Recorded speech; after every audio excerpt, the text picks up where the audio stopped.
Halo Tribuners, salam jumpa di Tribun Ambon hari ini edisi 4 Juli 2024. Bersama saya Ajeng Hatalia akan kami hadirkan berita terbaru dari Kota Ambon, Provinsi Maluku. Untuk Tribuners selengkapnya di Tribun Ambon. Hari ini kita mulai dengan berita pertama. Potret jalan rusak di Namlea, Maluku, bak kolam saat musim hujan. Jalan rusak yang ada di belakang TPA atau tepatnya di depan Warung Timlo, Namlea, Kabupaten Buru, Provinsi Maluku terus dikeluhkan warga setempat. Bahkan pada saat hujan deras, jalan tersebut dihiasi dengan kolam air coklat. Kondisi ini menyebabkan meningkatnya risiko kecelakaan bagi pengendara. Beberapa pengendara sepeda motor pun terpaksa melambatkan laju kendaraan mereka. Pasalnya Tribuners, lubang jalan berukuran besar tersebut tidak terlihat dikarenakan tertutupi genangan air. Bahkan beberapa pengendara hampir jatuh ketika melewati jalur tersebut. Salah seorang warga Musni yang sering melintasi kawasan itu mengatakan jalan tersebut sangatlah berbahaya ketika hujan deras tiba. Dia berharap pemerintah daerah segera mengambil tindakan untuk memperbaiki jalan tersebut, terutama karena jalan tersebut merupakan salah satu jalur utama yang kerap dilalui. Kondisi ini tidak hanya mengganggu aktivitas warga, tetapi juga berpotensi menimbulkan bahaya bagi pengendara. Pihak berwenang diharapkan segera turun tangan untuk menangani masalah ini, mengingat pentingnya akses jalan yang aman dan nyaman bagi masyarakat.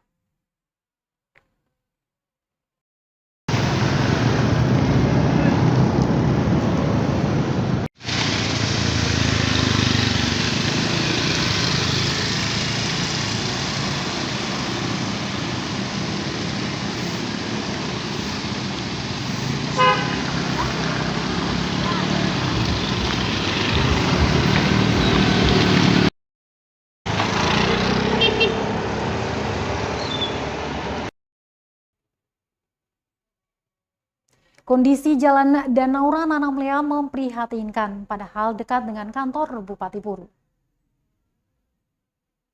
Hujan deras yang melanda kota Namlea, Kabupaten Buru, Provinsi Maluku beberapa hari terakhir menyebabkan kondisi jalan Danau Rana semakin memprihatinkan. Padahal jalan rusak tersebut tak jauh dari kantor Bupati Buru, hanya sekitar 400 meter. Pantauan tribunambon.com pada Kamis 4 Juli 2024, panjang jalan yang rusak mencapai sekitar 15 meter. Hujan yang terus-menerus membuat genangan air menutupi sebagian besar jalan, sehingga pengendara sulit mengetahui area mana saja yang berlubang dan rusak. Kondisi ini semakin diperparah Tribuners dengan adanya pasir yang menutupi jalan akibat erosi, menambah risiko bagi para pengguna jalan.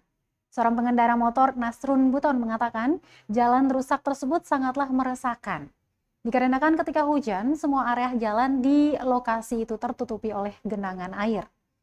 Jalan Danau Rana adalah salah satu rute utama yang sering digunakan oleh warga dan merupakan penghubung ke beberapa kantor penting seperti kantor Bupati, Polres Pulau Buru, Kodim Namlea, dan berbagai kantor dinas lainnya.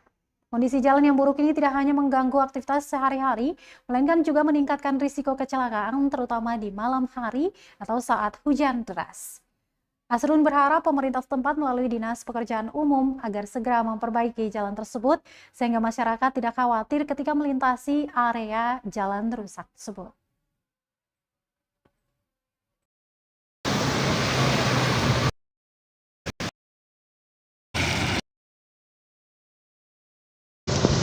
Sebenarnya apalagi di musim penghujan seperti ini, jalan rusak ini tentu meresahkan karena ketika datang musim penghujan, lubang-lubang yang digenangi air itu tidak terlihat oleh pengguna jalan, sehingga itu sangat berpotensi membahayakan setiap pengguna jalan. Nah, harapan saya kepada dinas PU, terkhususnya dinas teknis dari pemerintahan Kabupaten Buru, agar secepatnya dapat memperbaiki jalan-jalan rusak yang banyak sekali titiknya di Kabupaten Buru, sehingga dapat meminimalisir tingkatan kecelakaan yang nanti akan terjadi pasca berlalu lintas.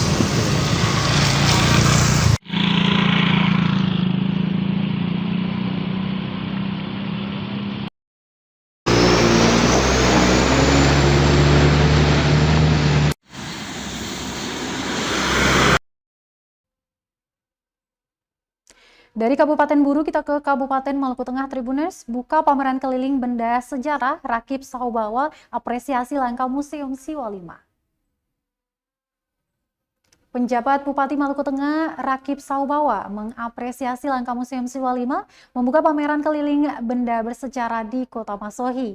Pameran itu dibuka oleh penjabat Bupati yang diwakili Asisten 2 Setda Maluku Tengah, Julius Boro, di Gedung Maioku, Kelurahan Namlea, maksud kami Namaelo, Kota Masohi pada Kamis 4 Juli 2024. Dikatakan Tribuners, Museum Siwa 5 adalah satu-satunya museum di Provinsi Maluku yang juga memiliki tugas untuk mengkomunikasikan koleksi peninggalan leluhur kepada generasi penerus Maluku. Dia melanjutkan, dengan pameran ini perjalanan sejarah bangsa dan semangat nasionalisme diingatkan kembali sebagaimana perjuangan dan semangat untuk merebut kemerdekaan Republik Indonesia. Bupati berkisah, dalam perjalanan sejarah bangsa Indonesia, Maluku mempunyai peran yang penting dalam proses kemerdekaan Indonesia. Banyak perjuangan yang dilakukan oleh rakyat Maluku salah satunya.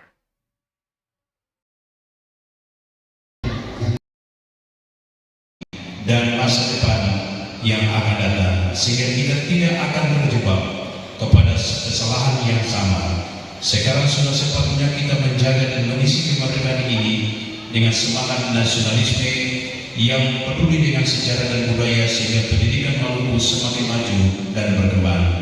Akhirnya dengan memanjatkan puji dan syukur kepada Tuhan Yang Maha Esa, kegiatan pameran keliling Museum Siwa 5 Provinsi Maluku pada hari ini, Kamis 4 Juli 2024, saya menyatakan dibuka secara resmi. Semoga kegiatan ini berjalan dengan lancar dan bermanfaat bagi masyarakat Maluku Tengah, khususnya generasi muda di Kabupaten. Ini sudah ada pengaruh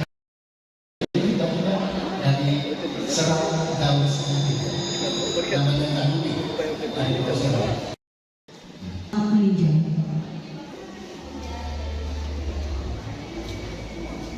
Saat ini sama-sama kita akan menyaksikan peninjauan. Kita ke berita lain, Tribuners. Tertarik dunia jurnalistik, sebanyak 29 peserta Badar GPM Jemaat Tual dilatih cara menulis berita.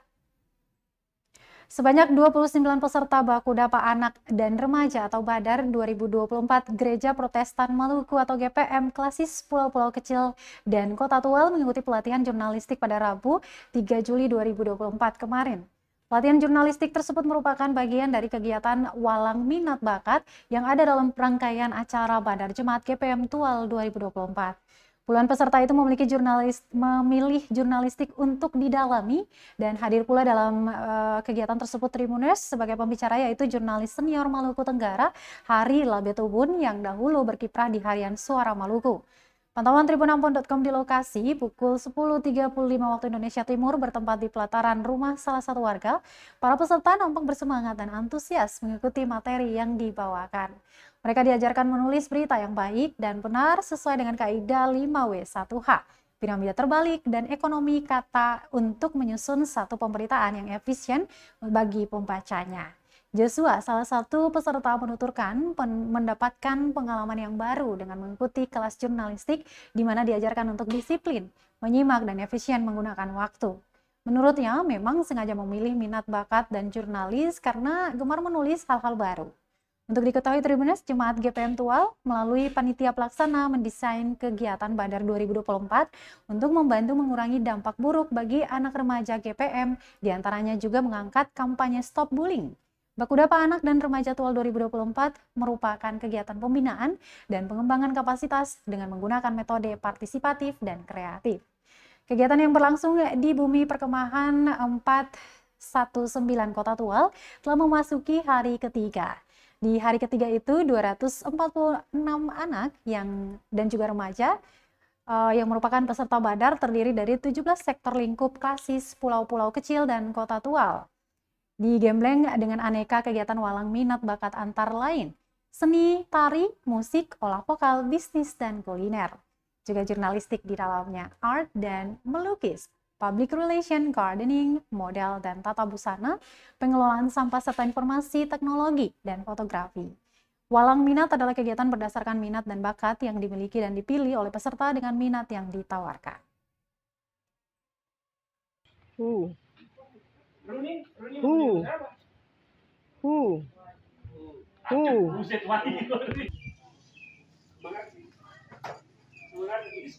dua kalimat, dua paragraf. Sudah toh? Sekarang coba membaca. Baca dulu saya.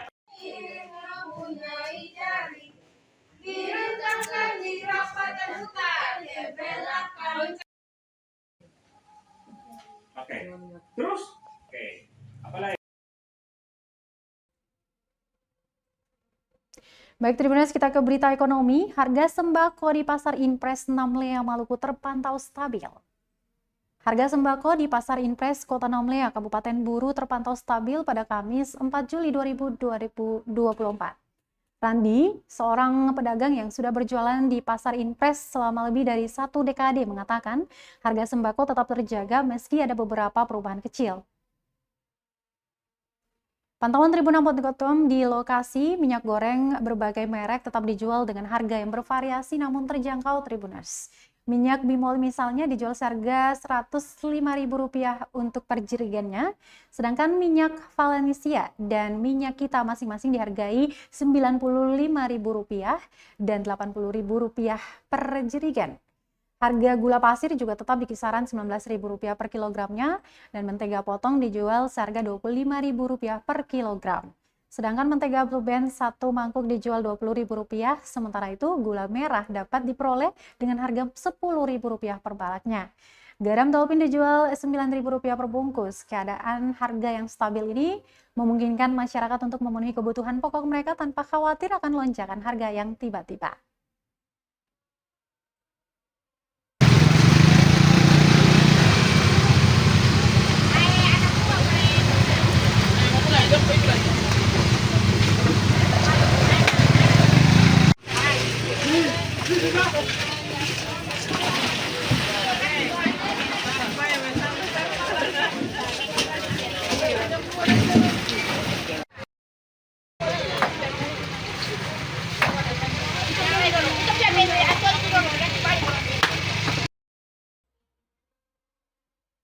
Jualan sejak 1974 di Kota Ambon, ini kunci kelezatan nasi pulut mamaan.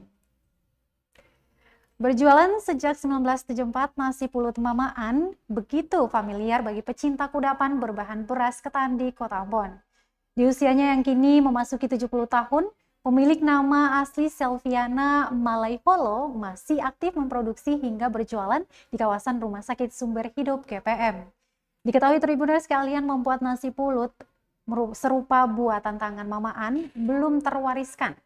Itu jadi salah satu alasan hingga di usia baya mamaan masih turun langsung mengelola ketan dan lainnya. Dijelaskan Tribuners, mamaan hanya memiliki satu anak laki-laki bernama Moritz Malaiholo yang kini bekerja sebagai pendeta di Gereja Protestan Maluku. Sementara anak menantunya Marsi Malaiholo hingga keluarga terdekatnya belum memiliki keahlian menanak nasi pulut yang sama seperti mamaan. Meski sudah mengikuti cara masak hingga takaran bahan, tetapi tetap saja tidak sama. Lantas, bagaimana bisa cita rasa nasi pulut mamaan berbeda dengan yang lain? Proses pembuatan nasi pulut ini dimulai sejak sore hari untuk pencucian beras ketan. Beras yang dicuci harus berulang kali hingga benar-benar bersih, kemudian direndam dengan air.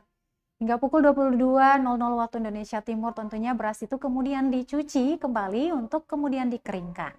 Setelah itu Tribuners, mamaan biasanya memulai untuk menanak beras pulut secara setengah matang di pukul 02.00 dini hari. Hal ini dilakukan bersamaan dengan mengaduk santan dan gula juga garam sesuai takaran dan semua dicampur menjadi satu hingga adonan santan meresap ke dalam beras setengah matang itu.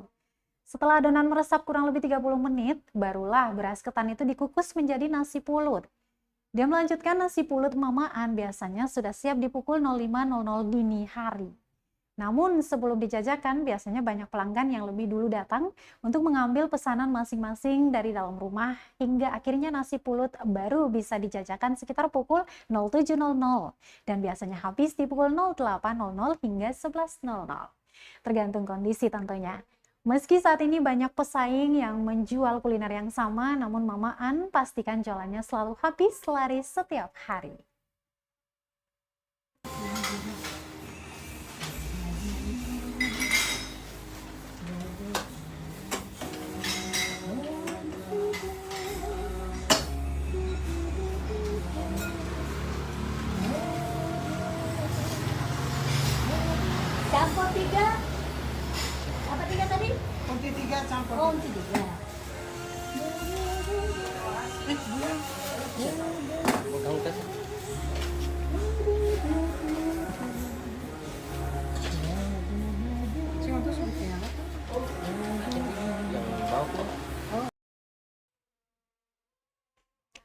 Tribunes berita tadi sekaligus menutup perjumpaan kita di Tribun Ambon hari ini untuk edisi 4 Juli 2024. Terus update berita terbaru di portal kami www.tribunambon.com. Jangan lupa follow juga akun Instagram dan Facebook fanpage kami di Tribun Ambon. Saya Ajeng Atalaya beserta tim redaksi yang bertugas mengucapkan terima kasih. Kita jumpa besok dan Aumato. Download Tribun X sekarang. Menghadirkan lokal menjadi Indonesia.